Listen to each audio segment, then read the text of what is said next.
Welcome, everyone. Hopefully you're in the right spot. It's a Help Seeker webinar. I'm Travis Turner. I'll introduce myself in a bit here, let folks get settled in. If you wanted to drop in the chat your name, where you're tuning in from, that would be lovely.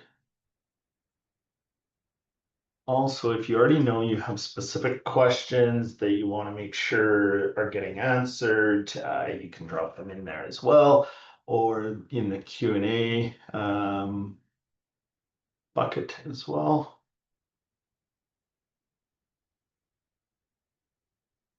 Hi, Mike from Winnipeg, Katie from Calgary, Annette from Newfoundland, Heather from Newfoundland. Look at that, that's great. Amber, Winnipeg, Heather, Saskatoon. Another from Kelsey from Winnipeg, Strathmore. Oh, it's going fast. Can't keep up now. See Langley, I see Okanagan. Awesome. Williams Lake.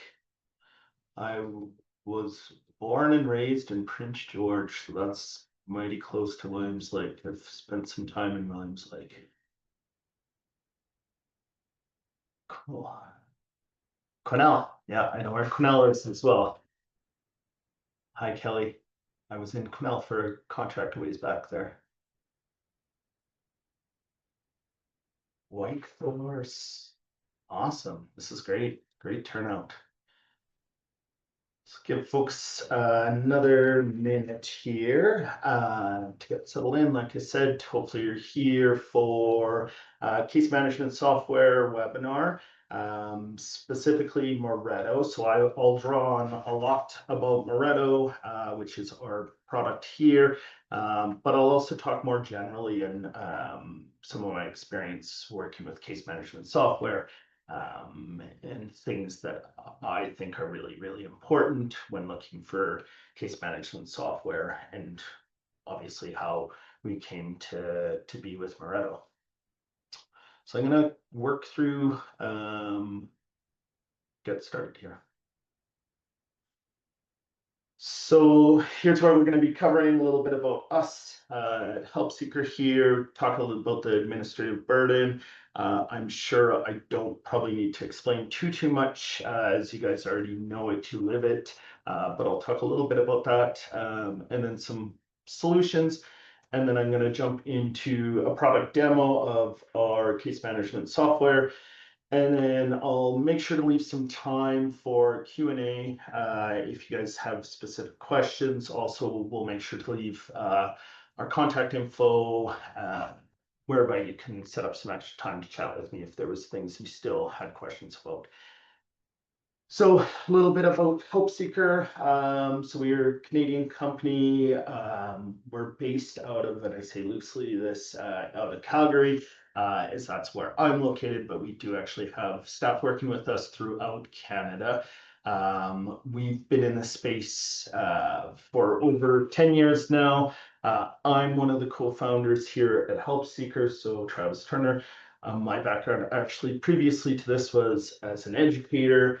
And so I will draw on some of that because again, we had to use case management software, student management software at that point.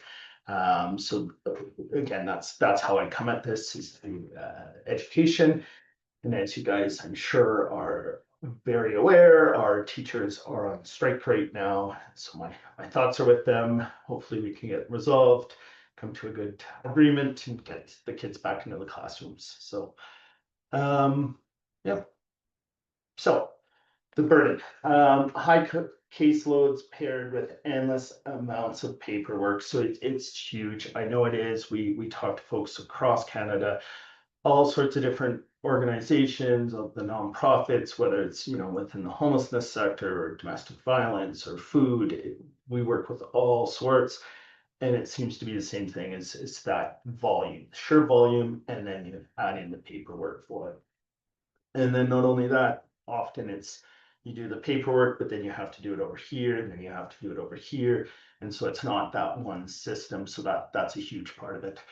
So just some stats over on the side here, 50%, say admin duties often consume 50% of the work hours, leaving little time for clients. When I was teaching, it wasn't quite that high, but it's not too crazy from there. It's that 50% where it's that paperwork, it's the reporting into a system. And then 72% of social workers say paperwork limits time with clients.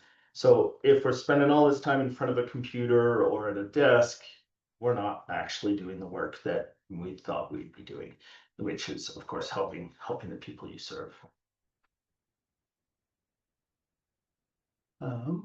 So why reducing admin burden matters?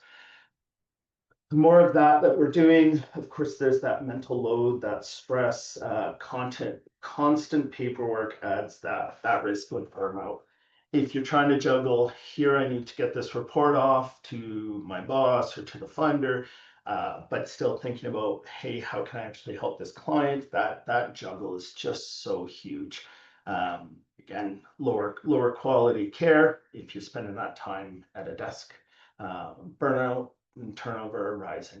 So we know that this is happening. Again, we work with all sorts of organizations and we see the turnover. We talk about the turnover, and it's stressful. It's stressful jobs that you folks are doing. Let's go to the next one here.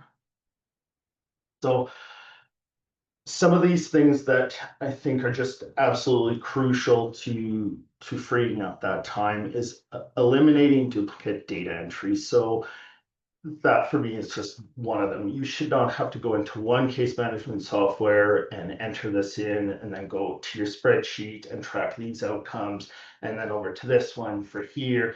And then when it comes to reporting time, then have to actually pull that all together. And I've heard that story hundreds, if not thousands of times. Simplifying short forms and paperwork. So this one's interesting because within Mareto, it allows us to really customize things. And so we get lots and lots of requests of saying, well, can I collect this? Can I collect this? Can I collect this? And so then we end up building that out. And it's just so huge that I'm not sure it's actually valuable, right? So we find so huge and then we end up stripping it back down to make sure that we're actually focusing on really the important stuff. What data do you need to collect? There's no need to over collect on it. Integrate systems to avoid repetitive manual tasks. So if you do have two systems, you have to use that integration is so key. So there's ways to do it where you can, download from one and upload into another, or in the ideal world, there's an actual connector called an API that allows the two systems to talk. Freeing up staff hours for direct client support. So that's number one, right? Is if you're spending that time or less time doing the administrative tasks, it translates to you being able to support clients more. So take a drink.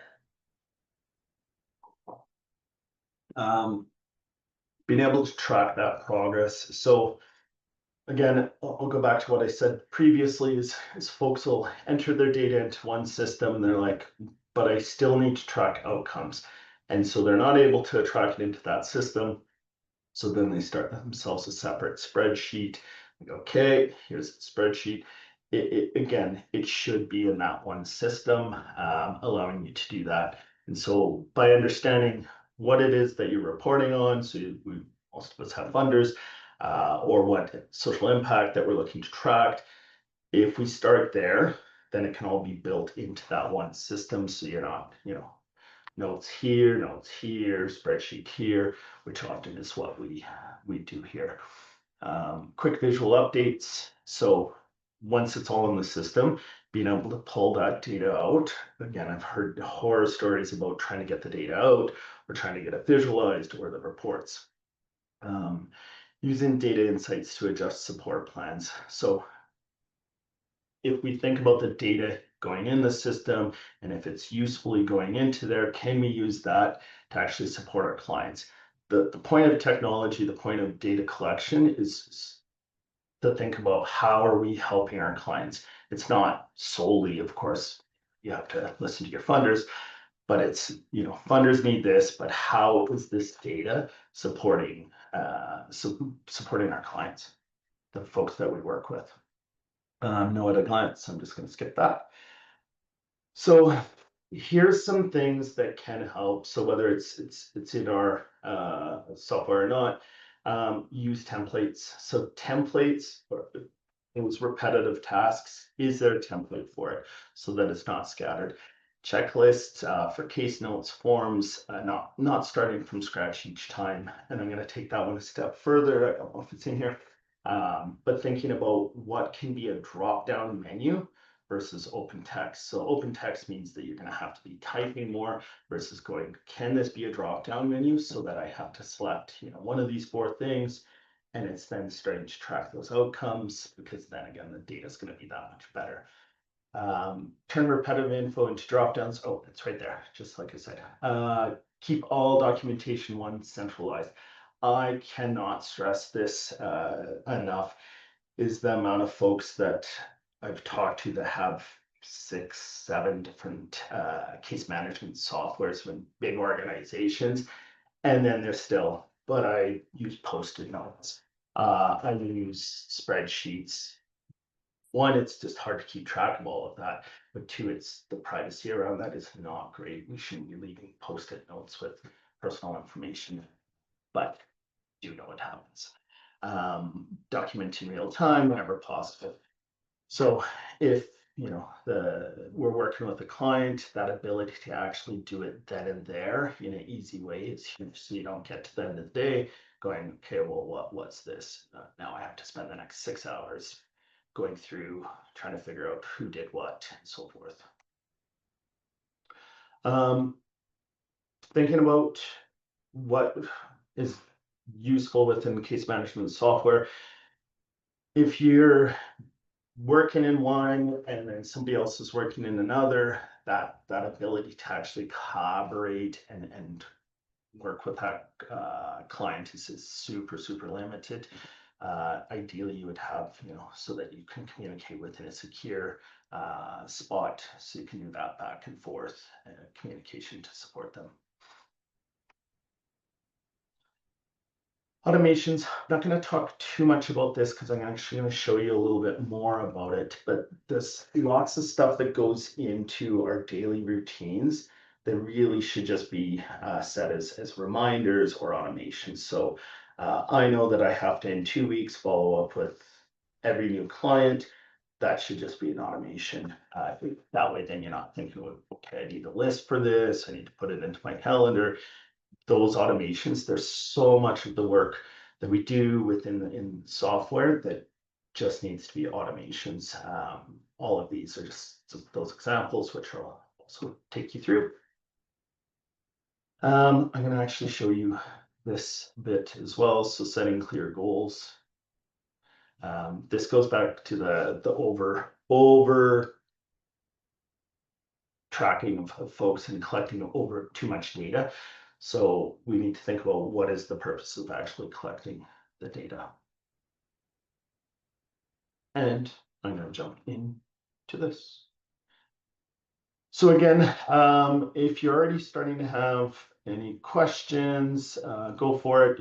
The typical question is this being recorded, and when will we get a copy of it? And absolutely, of course, my team will do that. And hopefully later today, you'll get that copy. So I'm just going to log myself in, show you guys, take you on a little bit of a tour. So this is, of course, all fake data. I'm not showing you anything you shouldn't be seeing. And it's a combination of requests that we've had or current setups with other clients. So it's a fully made up organization at this point, because I've pulled from here and here and here and here. And I actually believe there's a few of our clients in here now, and they're looking for new ideas for their build. So go through, as I'm going through, think about how this can be used in yours. And just because I say it's for, unit or room occupancy doesn't mean we can switch that into something that's more relevant. situation. So within here, just looking at what comes first in that workflow. So if we have all these things, all these screens to get to or click through before we actually get to the work, again, that's one thing it's huge, right? 15 clicks later, you finally get to put somebody's name in. You're wasting time. You're wasting time. You're wasting time. And I've seen it within the school board. It's better now, but when I was leaving, it was terrible. I'd have to log in and then I'd have to go to this screen, then I'd have to go to this screen. But all I really wanted to do is just mark whether somebody was there or not in my class. So I'll take you into here. So here's this, and I'm going to say it's probably a little bit over on the over collection side. So we're looking at, okay, identity, so first name, last name. So these things are all pretty standard, of course. But then we get into some demographics. Still, we're good. Now we're into family. Okay, we're good. So we can track again who's the family members as part of this. Now we're getting into contact information. So still maybe fine. Emergency, now workspace. So this is getting now to be quite big. Is it needed? We have to ask ourselves that. Is this really the information that we need? Because if we can just trim it right down, then we're starting to save time. So there's that. One of the things I wanted to show you within here. So this, and you'll probably might even be able to figure out, obviously this is BC, but I want to show you timesheets because I thought this was really resourceful, and this was one of those, we're tracking everything on a spreadsheet because my funder wants to know how many billable hours are going against this contract. So instead of having to do that here and go, okay, I'm going to just show you one. So timesheets.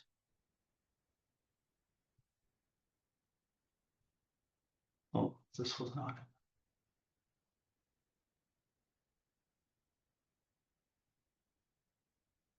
I actually don't see it on the drop down. Oops. But it was that ability to bill against the actual contract. So again, when you went to go, oh, one-on-one sessions, here it is, sorry. You then didn't have to actually go pull a separate report, compile it all. It's actually set up as one, and you can see then the actual hours against that. So attendance type, counseling, and you can have we worked on this, but it was also this many hours. We can do the location, all of those things all in one. So you're not having these multiple systems throughout. Same thing, then they were asking about, could we actually just do the non-billable, and can you do our timesheets all in here? So we're getting creative with this one. We're going billable hours, non-billable hours. We have it all just as that one central setup. So that was a way they wanted to shortcut the systems, going, okay, can we just take these 3 different systems we're using, put it all as one? Comments, this is another one that's really interesting. And so there's case notes, of course, which we want to keep nice and secure. Only some people can see them, some people can't. There's also this internal communication about clients. Nothing super sensitive. Everybody's still, it's still secured, but then everybody can see these sorts of things. So this is set up as an internal communication on, so-and-so had a tough day, or so-and-so fell and needs a little extra support, so that they don't actually have to go into each file, but it can then also be attached to their file because you can see their names within here. So again, it's one of those shortcuts. So instead of having 2 separate systems, it is all centralized within there. Now, if I knew that, yes, I need to be able to follow up with this person, I can also then set a reminder. So I go, yeah, reminder, who should be looking at it, what time. We can set reminders on those. So again, back to an automation can do it. Can a robot help with it, right? And the answer is, for a lot of situations, these automations significantly help. Let's put that. Again, reminder center, what do we need to remember to be able to do within the system? I'm going to show you this one here now. around occupied rooms. So same thing is if the room's occupied, obviously the person's in here, we then know that this room, this unit, so forth, are actually available within the system. When we close up their file, they get removed from there, and then we have another room. We need a quick view going, okay, which ones are actually available? Here they are. So this was another one where they used to do it manually. They had their spreadsheet over here. They'd go, okay, Darius is in this room. Okay, now I'm going to put my case management files over here in this system. So instead of running these two different systems, let's combine them. And then we actually have accurate records of what's going on within the system. So that's one that's been a huge time saver. We have a handful of clients that were like, yes, we absolutely need this one. I'm going to save referrals for a second here because referrals mean a lot of different things in different settings, but I'm going to talk about group sessions because this one typically gets recorded outside of case management systems from the folks that I've talked to. So they need to know how many people came to the session, who came, who left early, things like that. So tracking that, and then this actually goes on their record as well. So it goes, okay, well, we can see Ada was here in this session. And then if you click on Ada's name, you can also then see all the details about Ada within there as well. So keeping them all centralized in one, just as an attendance record, and not, again, having to do multiple systems. As you can hear, the multiple systems, I do find is what really, really kills people. It just that huge amount of time sucked away from the important work. Referrals and then reporting. And I know I talk pretty fast, but I do want to make sure we have time for any questions. I can go back to things as well. So referrals. Within referrals, we've set this one up for incoming referrals. So we go here, I'm gonna go referral, and then incoming. And now where did it come from? So we can put, different organizations. If you're over in Ottawa, you might recognize some of these, actually Toronto as well. And then the different drop downs. Drop downs are just so key. So instead of having to type each time within there, if it's a repeatable thing that you do, it can probably be made into a drop down. So all of these pieces, and then when they're actually go through the referral, go back out of here, then you can see, okay, here they are, they were accepted, here's the outcome within it. Outgoing referrals, I'll click on them here. So similar, so we know that we're going to refer them here.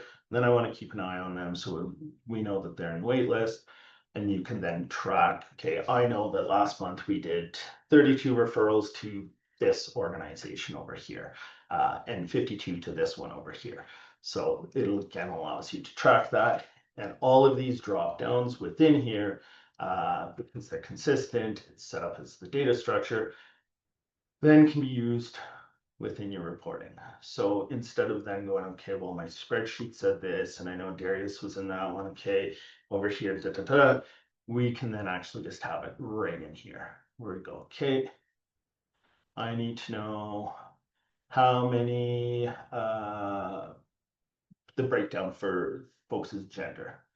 Okay, cool. I also need to know that for last month, so we can add filters to this and go, okay, monthly or quarterly or annually. You shouldn't have to spend, hours digging through your data. Most of us are probably not data scientists, data analysts.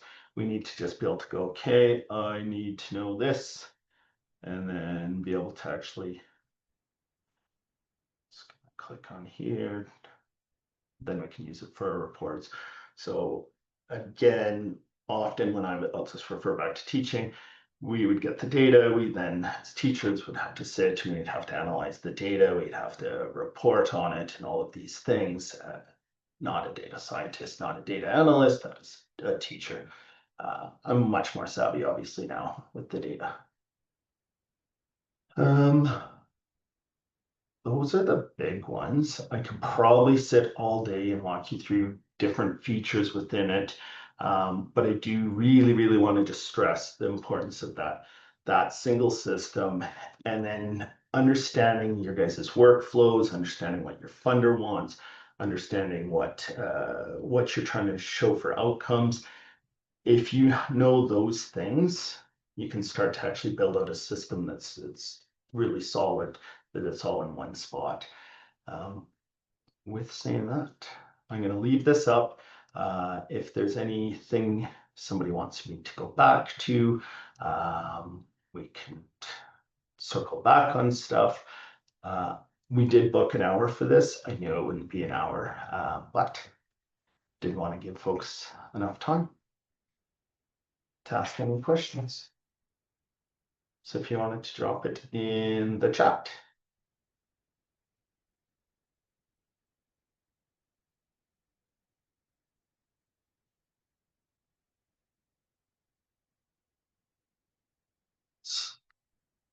What integrations do you support? I don't want to get myself caught here, but basically we can support any to a certain degree. So I just really have to know what it is and what level of integration are you looking for.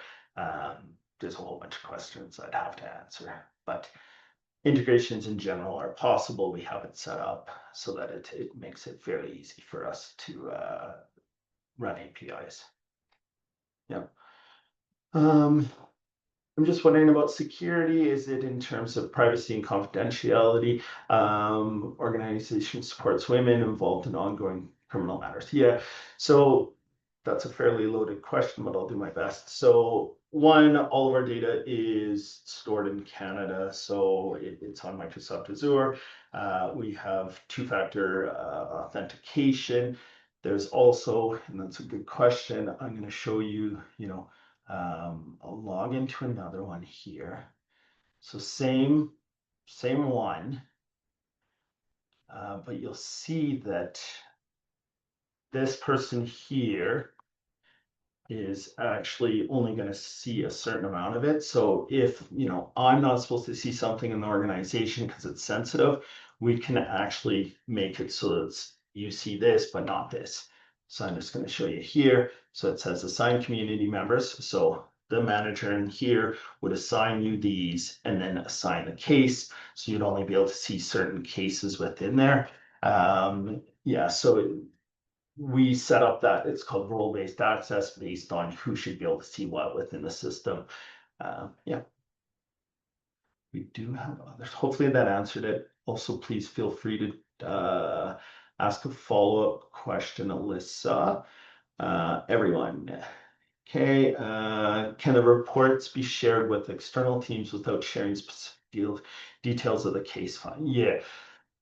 Absolutely, with external teams. So what we can, there's a few different ways of doing that. So we could share like on a PDF basis where you'd be able to download a certain aspect of it and then send that out. Yes, in general, I'd have to understand more of what you're hoping to be able to send. Is it just these few like name, date of birth, kind of that basic demographics? In short, yes. Can it integrate with Google Workspace with our internal shared drives? Yes. I'd want to know what you're hoping to share off of that and why you would want to do that, because you might actually be encountering some privacy issues. I know we actually use Google Workspace as ours. So is it possible? Yes. Same thing with like Google calendars, we could integrate that. So different aspects of it, we just have to pick that apart. Yeah. Melissa says, thank you.